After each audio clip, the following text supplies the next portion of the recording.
हाँ जी बेटे, अब हमारा टॉपिक है first law of thermodynamics. Zero law पहले पढ़ चुके हैं। देखो थर्मोडायनेमिक्स, जैसे कि मैंने आप बच्चों को कहा था, ये बड़ा इंटरेस्टिंग चैप्टर है, पढ़ के हमें मजा आएगा।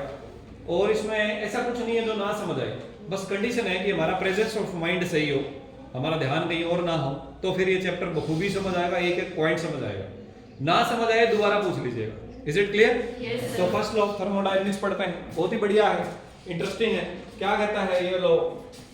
देखो बेटे, मान लेते हैं कि हम किसी सिस्टम को हीट दे रहे हैं। किसी सिस्टम को क्या दे रहे हैं? हीट। नीचे आग जला दिया हमने और इसको हीट प्रोवाइड करवा रहे हैं। अंडरस्टूड? ये सिस्टम के अंदर गैस हो, लिक्विड हो, व्हाटएवर जो भी हो, जनरली हम गैस की बात करते हैं क्योंकि वो ज्यादा बढ़िया ढंग से हम समझ पाते हैं। क्लियर हुआ? लिक्विड्स के अंदर एक्सपेंशन जो है लिक्विड्स में भी होता है, लेकिन जनरली उसको हम कम फील कर पाते हैं। वैसे तो ये जो आइडियाज थे हीट इंजन बनाने के और ये सारे यहीं से आए, लिक्विड के एक्सपेंशन से। सुनने में आता है कि भाई जब चाय बना रहे थे तो चाय बनाते हुए देखा कि भाई जो ऊपर प्लेट रखी थी वो अपने आप उठ गई, जैसे भाप से उठ जाती है ना। तो इसी वजह से जैसे हम चाय वगैरह रखते हैं तो ऊपर से अगर ढक के रख दिया, प्लेट वगैरह रख दिया, तो ऑटोमेटिकली उठ जाएगी ना। तो जब लिक्विड एक्सपैंड होते हैं, स्टीम बनता है, स्टीम का प्रेशर, तो वहां से आइडियाज मिले। तो थर्मोडायनेमिक्स के बहुत सारे आइडियाज प्रैक्टिकल लाइफ से मिले हैं, बट जनरली हम गैसेस की बात करते हैं। और आगे जो नेक्स्ट हमारी यूनिट आने वाली है वो भी गैस से रिलेटेड आने वाली है, काइनेटिक थ्योरी ऑफ गैसेस। ठीक है, तो गैस और लिक्विड दोनों के ऊपर ही ये लॉज एप्लीकेबल रहते हैं, बट जनरली हम ज्यादातर सिस्टम्स कौन सी बात करते हैं? गैस, क्योंकि सिलेंडर वगैरह के अंदर रूटीन लाइफ में गैसेस के सिस्टम हमारे साथ जुड़े होते हैं। ठीक, चलिए बात करते हैं। अगर मान लीजिए ये हमारा सिस्टम है, इसको हमने कुछ हीट दिया। क्या दिया? कुछ हीट। मान लेते हैं हमने इसको DQ अमाउंट ऑफ हीट दिया। कितना हीट दिया? DQ। अब ये हीट देने से इसके अंदर का टेम्परेचर बढ़ेगा कि नहीं बढ़ेगा? Yes sir. देखो नॉर्मली हमें लगता है कि बढ़ेगा, बढ़ता भी है, बट किसी कोई केस हम आगे चलकर पढ़ेंगे जिसके अंदर आइसोथर्मल प्रोसेस होगा, जिसमें टेम्परेचर नहीं बढ़ता, हीट दे रहे हैं फिर भी टेम्परेचर नहीं बढ़ रहा, वो बाद में बात करेंगे। ठीक है, ज्यादातर केस में हम ये मान लेते हैं कि इसका कुछ टेम्परेचर बढ़ा। अगर इसका कुछ टेम्परेचर बढ़ा तो इसकी इंटरनल एनर्जी पे चेंज होगा कि नहीं होगा बेटे? Yes sir. इंटरनल एनर्जी मैंने आप बच्चों को बताया था कि दो प्रकार की एनर्जी का सम होती है। एक होती है बेटे इंटरनल पोटेंशियल एनर्जी, जो मॉलिक्यूल्स में आपस में इंटरेक्शन फोर्सेस की वजह से होती है, और दूसरा होता है बेटे काइनेटिक एनर्जी, जो कि मॉलिक्यूलर मोशन की वजह से होती है। तो जब हम टेम्परेचर देते हैं तो इंटरमॉलिक्यूलर फोर्सेस के ऊपर भी इफेक्ट पड़ता है और स्पीड के ऊपर भी फर्क पड़ता है। तो इंटरनल पोटेंशियल एनर्जी भी चेंज होती है और इंटरनल काइनेटिक एनर्जी भी चेंज होती है। इसका मतलब इंटरनल एनर्जी चेंज होती है। क्लियर हुई बात? अब जब हम टेम्परेचर बढ़ाते हैं तो इंटरनल एनर्जी बढ़ती है, इंटरनल एनर्जी बढ़ती है। तो हमने कहा कि जो आपने हीट दिया इसका कुछ हिस्सा इंटरनल एनर्जी बढ़ाने के काम आ गया। तो U क्या होता है बेटे? Internal energy. DU क्या शो कर रहा है? Change in internal energy. क्या शो कर रहा है? Change in. ठीक है जी। और जो कुछ हिस्सा बच गया वो क्या करेगा बेटे? वर्क डन करेगा। वो क्या करेगा? Work done. यानी ये जो सिस्टम है वो एक्सपेंड हो जाएगा। सिस्टम क्या हो जाएगा? एक्सपेंड। बोलो बेटे, बात समझ आएगी? तो हम ये कह रहे हैं, एक एग्जांपल से बताता हूं कि मान लीजिए कि 10 जूल हीट हमने सिस्टम को दी, तो उसमें से suppose 6 joule heat internal energy बढ़ाने के काम आ गई और 4 जूल हीट वर्क डन करने के काम आ गई। ये है फर्स्ट लॉ। ये क्या है? तो फर्स्ट लॉ ऑफ थर्मोडायनेमिक्स कहता है कि अगर हम किसी थर्मोडायनामिकल सिस्टम को कुछ हीट देते हैं तो वो दो पार्ट्स में यूज होती है। उसका एक पार्ट सिस्टम की इंटरनल एनर्जी को चेंज करता है और दूसरा पार्ट वर्क डन करता है। क्लियर और नॉट? Yes sir. ठीक है जी? यस। हाँ जी, चलिए फिर लिखिए फर्स्ट लॉ ऑफ थर्मोडायनेमिक्स। एक ही बार बोलूंगा बेटे, रिपीट नहीं करूंगा। According to this law, if some heat is given to a system,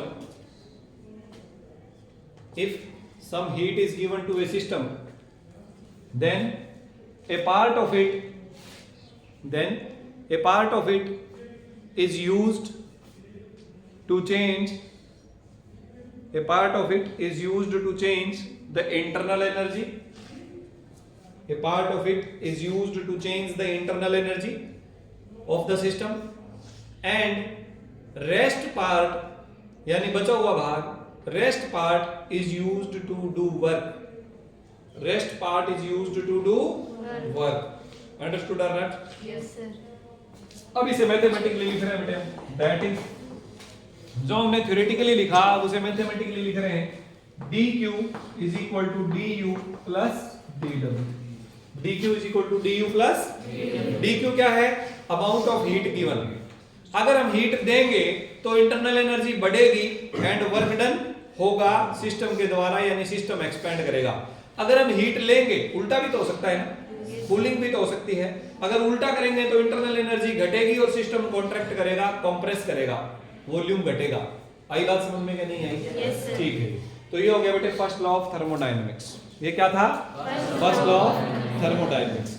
अब हम फर्स्ट लॉ ऑफ थर्मोडायनेमिक्स के बारे में कई जनरल बातें पढ़ेंगे और फर्स्ट लॉ ऑफ थर्मोडायनेमिक्स के थोड़े बहुत यूजेस के बारे में भी पढ़ेंगे। हाँ जी, देखो बेटे, आप इसे ऐसे भी लिख सकते हैं, O dq is equal to du plus dw की जगह लिख सकते हैं pdv। dw की जगह क्या लिख सकते हैं? pdv। Understood or not? Yes sir. ठीक है, तो ये था बेटे फर्स्ट लॉ ऑफ थर्मोडायनेमिक्स की डेफिनेशन और मैथमेटिकल इक्वेशन। इसके यूज के तरफ बढ़ने से पहले अब हम थोड़ा सा स्पेसिफिक हीट्स की बात कर लेते हैं। फर्स्ट लॉ ऑफ थर्मोडायनेमिक्स के काफी यूजेस अभी हम बात करेंगे, ठीक है, लेकिन उससे पहले हम थोड़ा सा डिस्कस करते हैं स्पेसिफिक हीट्स के बारे में। As we have already studied, हम पहले ही पढ़ चुके हैं कि स्पेसिफिक हीट क्या होती है। जब भी मैं बोलूंगा स्पेसिफिक हीट तो ज्यादातर हम ग्राम स्पेसिफिक हीट की बात करेंगे। मोलर स्पेसिफिक हीट होगा तो मेंशन करूंगा कि मोलर स्पेसिफिक हीट है, या नंबर ऑफ मोल्स की बात करेंगे, ठीक है। तो ग्राम स्पेसिफिक हीट क्या होती है बेटे? किसी भी सब्सटेंस के 1 ग्राम मास का टेम्परेचर, किसी भी सब्सटेंस के 1 ग्राम मास का टेम्परेचर 1 डिग्री सेल्सियस बढ़ाने के लिए उसे कितनी हीट देनी पड़ेगी, उसे ग्राम स्पेसिफिक हीट बोलते हैं। और ग्राम की जगह अगर 1 मोल सब्सटेंस हो तो फिर मोलर स्पेसिफिक हीट बोलते हैं। क्लियर हुआ? दो टाइप की होती है बेटे, specific heat at constant pressure, specific heat at constant volume. ये दो होता है बेटे गैसेस के केस में। किस केस में? गैसेस के केस में। अगर हमारे पास गैसेस है तो हम बात करेंगे सीपी और सीपी की। CP and what is CP? Specific heat at constant pressure, यानी जब गैस का प्रेशर कांस्टेंट रखा जाए, वॉल्यूम चेंज हो तो सीपी, और अगर वॉल्यूम कांस्टेंट रखें और प्रेशर चेंज हो तो सीवी। अच्छा ये बताओ, जब हम लिक्विड्स और सॉलिड्स की बात करते हैं तब क्या होगा? लिक्विड्स और सॉलिड्स में जो वॉल्यूम में चेंज है बेटे वो नेग्लिजिबल होता है। वॉल्यूम में चेंज क्या आता है? नेग्लिजिबल। इसलिए एट कांस्टेंट वॉल्यूम एक ही टाइप की स्पेसिफिक हीट होती है, only CV. Understood or not? तो जब भी हम लिक्विड या सॉलिड की स्पेसिफिक हीट की बात करेंगे, it means that specific heat is eight constant volume. Clear? और जब गैसेस की बात करेंगे तो सीवी और सीपी दोनों अलग अलग होंगे। अब सीवी और सीपी में रिलेशन की बात कर लेते हैं थोड़ी सी। गैसेस के बारे में बात कर रहे हैं हम, relation between CP and CV. Relation between CP and CV. मान लेते हैं कि कोई गैस है जिसके n मोल्स हैं। कितने मोल्स हैं? n moles. Let n moles of a gas, n moles of a gas के मोल्स कितने ले लिए हमने? n ले लिए। अब हम एक बार तो कांस्टेंट वॉल्यूम की बात करेंगे और एक बार कांस्टेंट प्रेशर की बात करेंगे। तो जब वॉल्यूम कांस्टेंट है, जब वॉल्यूम कांस्टेंट है, eight constant volume, eight constant volume, constant volume, जब वॉल्यूम कांस्टेंट होगा तो मुझे बताओ बेटे डीवी कितना होगा? Change in volume. जब वॉल्यूम कांस्टेंट होगा तो वॉल्यूम में चेंज कितना होगा? 0। तो डीवी कितना हो गया बेटे? क्योंकि डीवी 0 हो गया तो पी डीवी कितना हो गया? डीडब्ल्यू क्या होता है बेटे? पीडीवी होता है ना। और डीवी 0 इसलिए डीडब्ल्यू की वैल्यू क्या आ गई? 0। अब फर्स्ट लॉ ऑफ थर्मोडायनेमिक्स से देखो, from first law of thermodynamics, first law of thermodynamics, आपने टीडी नहीं लिखना, पूरा लिखना है थर्मोडायनेमिक्स।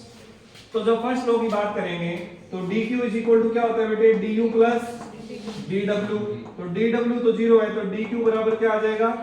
du। dq बराबर क्या आ जाएगा? du। कहने का मतलब ये कि पूरी की पूरी हीट जो आपने सिस्टम को दी वो सिर्फ इंटरनल एनर्जी चेंज करेगी। सिर्फ क्या करेगी? इंटरनल एनर्जी चेंज करेगी। हीट आपने सिस्टम को दी है तो इंटरनल एनर्जी बढ़ेगी, यानी टेम्परेचर बढ़ेगा। Understood or not? Yes, sir. Work done नहीं होगा, system will not expand, system will not expand. समझ आई बात क्या नहीं आई? Yes, तो sir. हमारे पास आ गया बेटे dq is equal to du। कौन सा केस है ये? वॉल्यूम कांस्टेंट का केस है। कौन सा केस है बेटे? Volume constant. अब बात करेंगे कांस्टेंट प्रेशर की।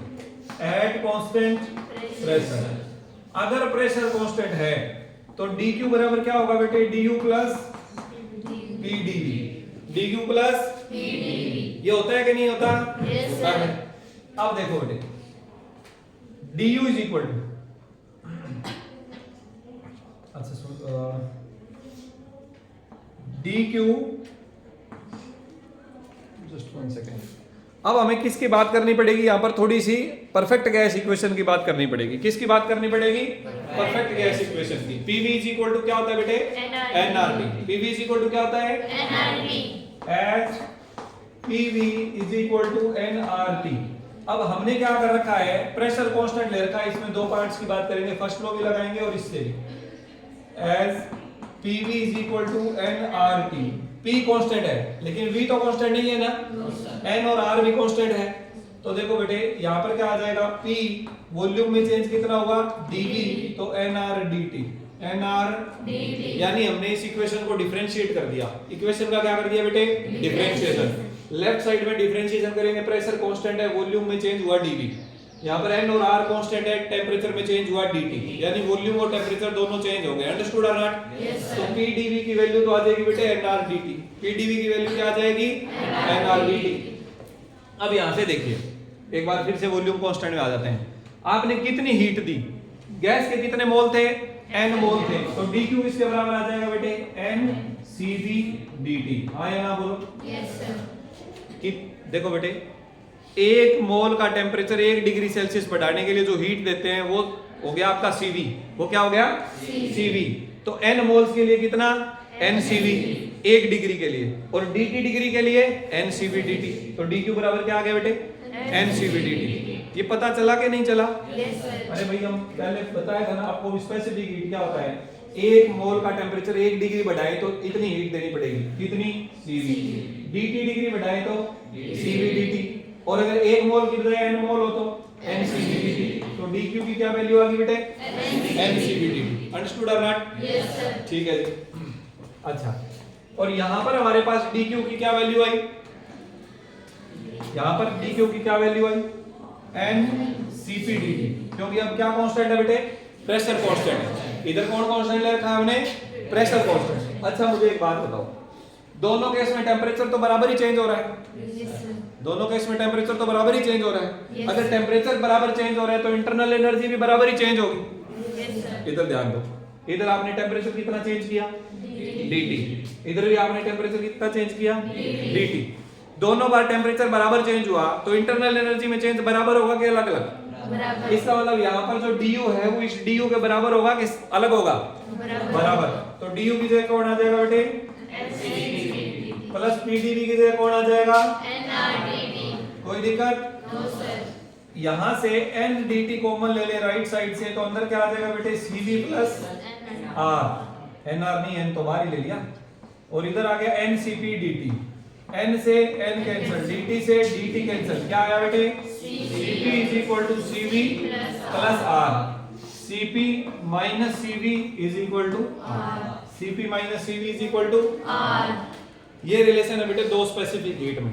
Specific heat at constant pressure ज्यादा होती है, specific heat at constant volume कम होती है, और दोनों का डिफरेंस R के बराबर होता है। दोनों का डिफरेंस किसके बराबर होता है? और R क्या है यहाँ पे? Gas constant. R क्या है बेटे? Gas constant. और इसकी वैल्यू कितनी होती है? इसकी वैल्यू होती है बेटे 8.31 जूल पर मोल पर डिग्री केल्विन। R क्या है यहाँ पे? Gas constant. R is gas constant and its value is 8.31 joule per mole per Kelvin। बोलो कोई दिक्कत है? No, sir. Any doubt to anybody? No, sir. ठीक है जी। तो ये था गैस कांस्टेंट, और साथ ही में हमने बात करी स्पेसिफिक हीट की, दोनों के बीच में रिलेशन, और फर्स्ट लॉ ऑफ थर्मोडायनेमिक्स का यूज भी इसमें हुआ है। कोई दिक्कत है किसी बच्चे को? No, sir. है तो पूछ लीजिए। एक बात मैं आप बच्चों को और बता देता हूं कि सीपी सीवी से ज्यादा क्यों है। मैंने भी कहा ना सीपी ज्यादा होता है सीवी से। क्यों है सीपी सीवी से ज्यादा? ध्यान दो, क्योंकि जब आपने सीवी की बात कही, वॉल्यूम को कांस्टेंट रखा, तो वर्क डन 0 हो गया। वर्क डन कितना हो गया? 0। तो जो आपने हीट दी वो सिर्फ और सिर्फ इंटरनल एनर्जी बढ़ाने के काम आ रही है। क्लियर हुई बात? Yes sir. इधर आ जाओ। जितनी इंटरनल एनर्जी यहां बढ़ी उतनी यहां बढ़ी। Yes sir.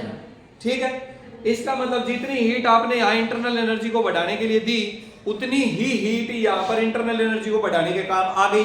प्लस यहाँ वर्क डन भी हो रहा है, तो ज्यादा हीट देनी पड़ेगी कि नहीं देनी पड़ेगी? यस तो सर। इसलिए सीपी जो है वो सीवी से ज्यादा होता है। सीपी जो है वो सीवी से ज्यादा। कोई दिक्कत किसी बच्चे को? तो ये था बेटा relation between CP and CV. साथ ही में हमने पढ़ा फर्स्ट लॉ ऑफ थर्मोडायनेमिक्स। आगे चल के कुछ और प्रोसेस की बात करेंगे। इस क्लास में इतना ही।